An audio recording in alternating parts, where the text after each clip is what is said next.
Let's take a look at that graphic again. There we go. You see Tennessee. You look in the SEC states. You got Florida with 87 draft picks over the last 3 years. You got Texas with 86, Georgia with 76, then a big drop to Louisiana with 30, Alabama 27, South Carolina 17, Mississippi and Tennessee with 15. So Tennessee is one player ahead of Missouri, tied with Indiana, tied with Nevada, they're one ahead of Indiana, one ahead of Nevada, and two ahead of Arizona. Arizona, Indiana, Nevada, Mississippi, those aren't known as the most, talent-rich states out there. And none of them have what you would consider to be blue blood programs inside their state lines. Is that a concern, Chuck, for UT that, okay, it's better than it was. Better than it but was. But you're not cranking out the talent. Like a lot of people think, the mid-state's burning it up.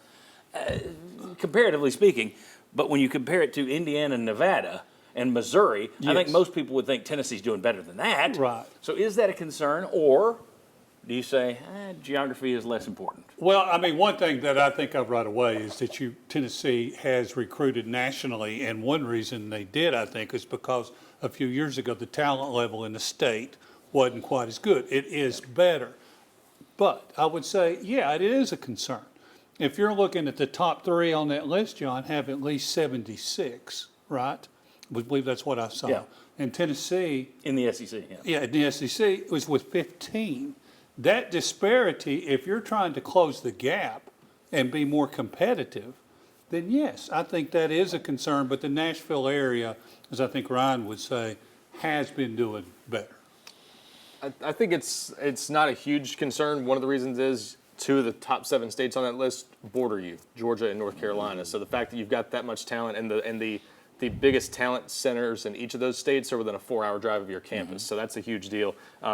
The state of Tennessee, the fact that it's now within 2 of Pennsylvania on that list shows you the progress it's made. Pennsylvania used to be a really big state for talent. It's kind of gravitated more away from Ohio in Pennsylvania. That's what I was going to say. Ohio has dropped as well. It used to be the 5 big states. Now Ohio has kind of dropped off that list to the next year. It's the big 4, and Ohio's tied with, North Carolina, basically? Well, one of the reasons the Big Ten tried to expand a few years ago and get into Maryland and everything else was the idea that the Rust Belt, those people are moving to the Sun Belt. Yep. So you're seeing it.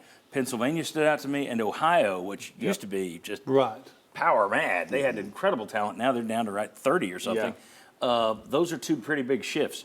Vince, do you think this is a concern for Tennessee that you rank toward the lower half of the SEC in terms of talent produced? I think it's a little bit of a hindrance when you're trying to make up the gap. Right. Them recruiting in the top 10 and top 15, they can do that. But if you're going to win championships, they've got to elevate that and develop and do everything else that we've talked about. So having them in the backyard makes it easier, especially because this staff has recruited better in the state. It was drastically better than it was before, obviously. But I do think it is – I expected it to be a greater jump because of Nashville than what those numbers might show. Maybe it's just a slow turnaround. You have to go through the cycle of being in school and things like that. But I think it would be more helpful to get to the elite spot in the SEC if there was more local talent in state. I just think when you think about the schools that dominate, okay, you got Ohio State. And while Ohio has taken a dip, it's still 30. It's twice as many players produced as Tennessee has, and you're not competing with anybody in Ohio. Ohio State's never going to lose a player to Cincinnati or Akron. So Ohio State's up there. Texas, okay, we saw where their talent level was. You think of Georgia, you saw where their talent level was. LSU, one of those big, you see where their talent was. Alabama, now they're competing with Auburn, but you see what the talent level there is. All of them, all of those blue chip, top of the nation, top 4 or 5 schools over the last 4 or 5 years, they have better talent than Tennessee does. Now, Oregon would be an exception there, but they recruit California quite a bit. So that's a little different, but it's kind of they're in the same position that Tennessee is in terms of having to go out of state. But I do think it is a disadvantage simply because, well, a couple of weeks ago they put out the numbers. Tennessee made record numbers in terms of money they brought in, revenue.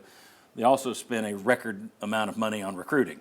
So part of that, you've got NIL dollars you're throwing at people, but you're having to travel more because you don't have as much talent in state. Yeah. So And to me, It's also, worth noting. It doesn't mean you Right. can't have success. Right. But it means that you got to work a little harder for it, I think. and it also, to me, the margin of error. If you're Yeah. recruiting in-state and you have this huge pool or significantly better, Yeah. you can have a few misses, so you're still okay.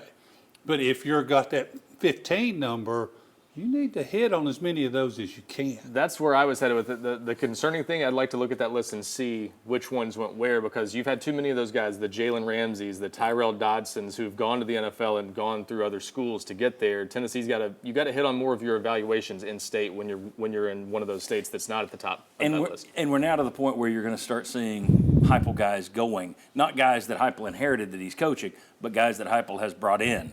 We'll see how many of those guys wind up in Right. the pros. All right. When we come back, let's talk about Vols in the NFL draft. There is one projection that has Tennessee with not one player going the first round, 2 players going the first round. We'll tell you who the second guy is, we'll tell you where they're going, and we'll tell you whether or not we agree with that assessment. Come on back.